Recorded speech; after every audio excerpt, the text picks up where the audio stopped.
coming up next. Taylor Swift was on New Heights, already has over 12 million views last I checked on YouTube in under 48 hours. I want to say a couple things because I got some highlights I want to show you and give you my overall reaction. All right, go ahead and show the clip. First thing, I'm going to give a warning to all boyfriends and husbands out there. Warning, warning, warning.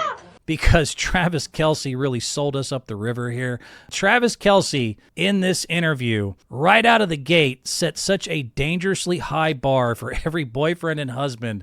I mean, this entire episode, dude, he didn't just shower Taylor with compliments. He did it like he was on a frickin' mission and was just so over the top, and just it was so lovey-dovey, and they're looking at each other, and the whole time Travis is just laying it on thick. Man, you're a genius. You're an athlete on an NFL level. You know, she works harder than me when it comes to her physical conditioning. You know, so many big words. He was so impressed because she knew words like esoteric or effervescence. And it was just like, oh my God, how could you know? How could the greatest songwriter know the word esoteric? It's crazy. He gives across very golden retriever energy.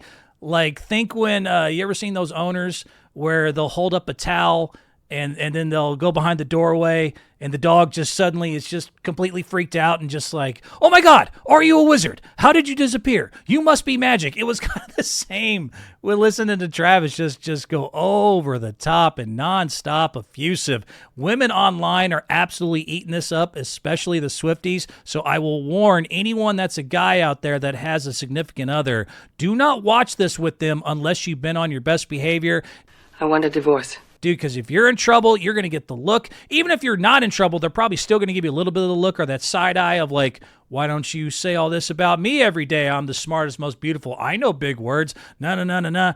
It's not going to end well for you if you're in trouble currently, so I just want to give a first part warning. The number one thing I noticed immediately, I was like, oh boy, Swifties, they ate it up. You should have seen the comments online. This is how real men are. No. You are in trouble if you're in trouble already, and you try to watch that podcast with your other partner there. She will, I promise you, have something to say. Tell me I'm beautiful.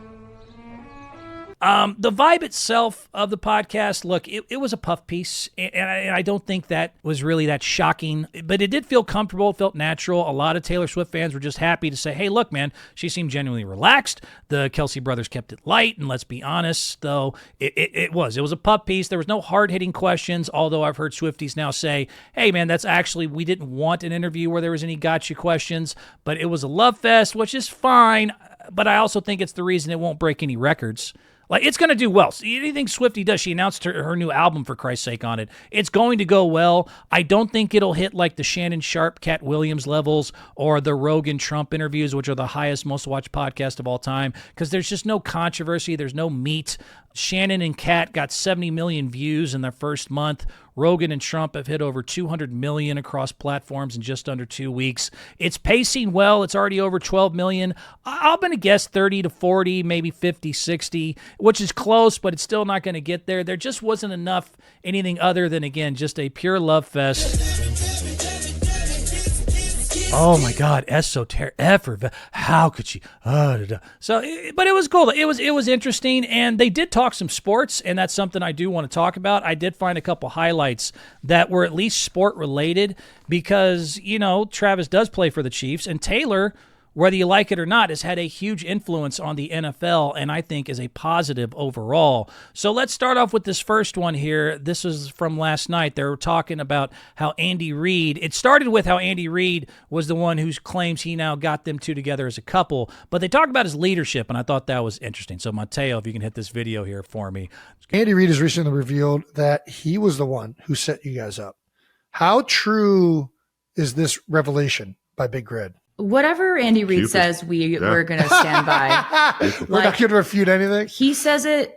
That's what happened. And like from the way that you talk about him, his leadership style is so, I respect it so much. Right. Because I feel like it's done without like aggression or raising your voice or losing your composure. It's all very composed and focused. Can happen. He will rip you apart for sure. But like not in you got to be really like but not I feel running like the it's, plays he's calling them. Yeah, but that's the thing. It's like, but it's not done. It's not overdone, right? Like if you get it from him, you know you deserve it, and you're going to shape up. Exactly. That's what I heard from you. And Yep. there's validity to it. There's like such a genuine like want to get better that him getting you to like do it the right way is it's like a disciplinary thing. It's just like he wouldn't be doing it unless he saw the greatness in you or he saw your ability to get it right, and he wouldn't be doing it this way if it was any other way, if that makes sense. Yeah, there's a stoicism too, which makes the heart when he shows it to you, and I think this is what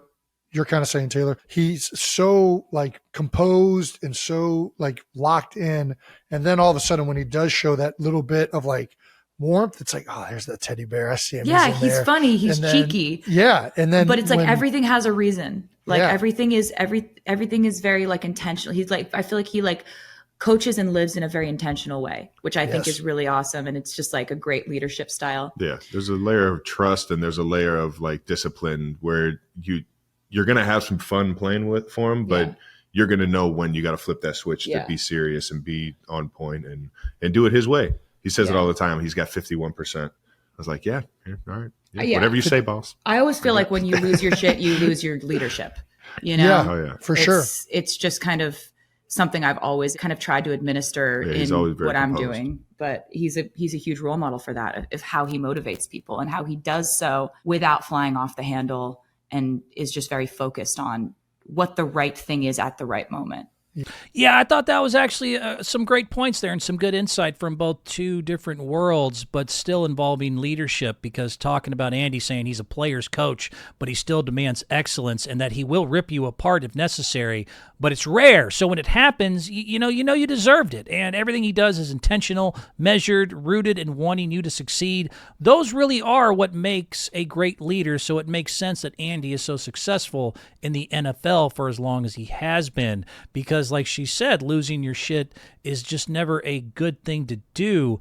I'm going to lose my f***ing shit. And just in general, whether it's coaching, whether it's leading a company, whether it's making music, whether it's doing a podcast, it's never good to be just one thing, too nice or too soft. I mean, life is it's a rhythm. Does that make sense? There's a wave to it. There's an up and down. If a song is just dun, dun, dun, dun, dun, dun, dun, the whole time, it doesn't work. You got to have crescendos and lows and highs and be able to show different parts of you and have different aspects to you. I think that is something that is key to a leader. So hearing and understanding why they both saw in Andy Reid that same thing of like, yeah, he can get on you and he has his abilities, but he also knows when to pull it out and when not to. I think a lot of us have had either coaches, bosses, or anyone else who are just constantly just da, da, da, da, da. That wears thin in the same style as if someone's just always like, hey, could you please do it better? You got to have both. Life is a rhythm. That's what makes a good leader. I thought that was actually good analysis there. And the other quick note I would say for that, this is something that I want to just throw in for anyone who's a parent of an athlete who has a kid that might want to get a scholarship or is trying to get one. If you're an athlete, if you're a young kid trying to get an athletic scholarship or you're being offered them currently, even if you're just a job seeker out there and you're currently in between jobs, I will give you the best advice I can ever give you as an old man who's learned some things. Follow the coach. That's it.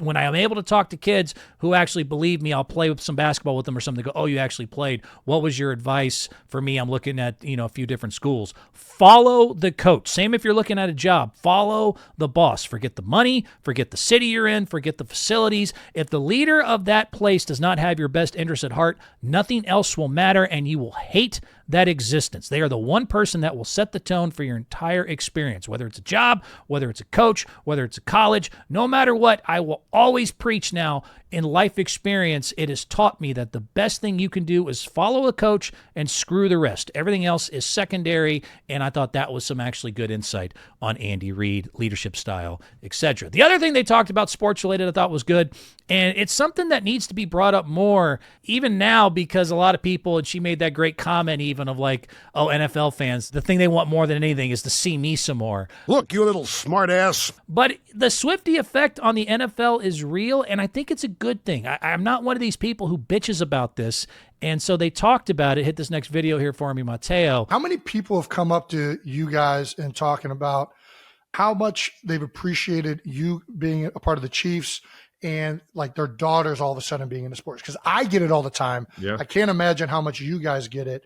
how much the game has grown. It definitely feels like a lot of people say that to us, which is really kind because there was never a thought in either of our heads that was going to be. I had no idea. That was a pleasant surprise. Seeing all the little girls in the stands at games, and you could see a proud father right there standing next to him. It's definitely been fun to see that surprise. I think a lot of the women and girls, maybe they watched one game to see me cheer on my boyfriend or whatever. But if they stayed, which is what people are saying based on the numbers, that's because the game is so great and it's such an amazing, interesting thing to learn about. I love this new world that Travis has shown me because it's so fun.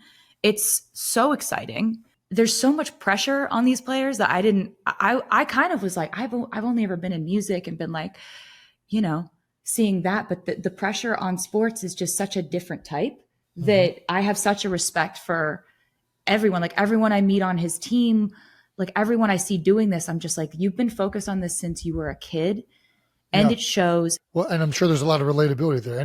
Yeah, and so I thought that was great because, for people that want to hate on this and hate on Taylor being there and everything else, she has brought that whole new fan base. And as I was giving Travis some grief for setting a bad example for us as boyfriends or husbands, she also gave some pressure to girlfriends and wives because of Taylor Swift, who in that podcast talks about, dude, she knows now cover 2, cover 4, cover 0. She knows the game, who they've been drafting. She's gotten into the game and she's learned to become a fan of something that she never cared about before. That is huge for the NFL because her influence is so ridiculously strong, and it's bringing in a fan base that they've never even thought about having before. Young girls, teenage Swifties, casual music fans who have never watched a football game, much like Taylor, are now suddenly the biggest new market in the NFL. I love football. Thanks to her and her alone, man, viewership among teen girls from 12 to 17 jumped 53%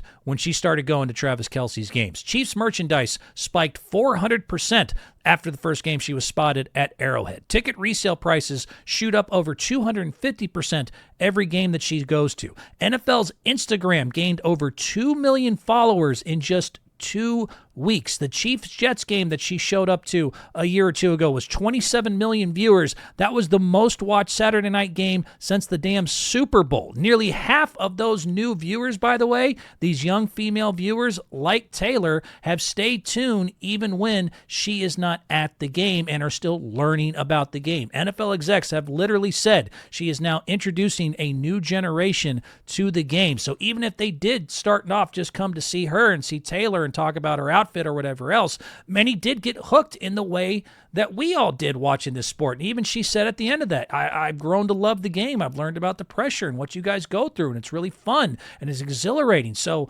guys, don't get too cranky about this. Don't be hating like the WNBA does on all their new fan base. Don't be hating. This is a good thing. If Taylor is now a fan and she's talking about things like, again, cover 2, we drafted Worthy, that's only going to inspire, hopefully, your girlfriend or your wife to be like, well, if Taylor thinks it's cool, I must be able to think it's cool too. Oh my God, Taylor Swift! Let me learn about the game. Suddenly you're able to watch the game together rather than be stuck in a man cave or stuck somewhere else, because now you can enjoy something that you've loved forever specifically because of her. So overall, it was a Puff Piece podcast. I had some reactions, again, as a partner of going like, oh boy, Travis put us in a lot of trouble. But Taylor does have a huge impact on the NFL, a new fan base, being able to make you hopefully enjoy the game with your girl rather than being stuck having to fight over when you can watch it.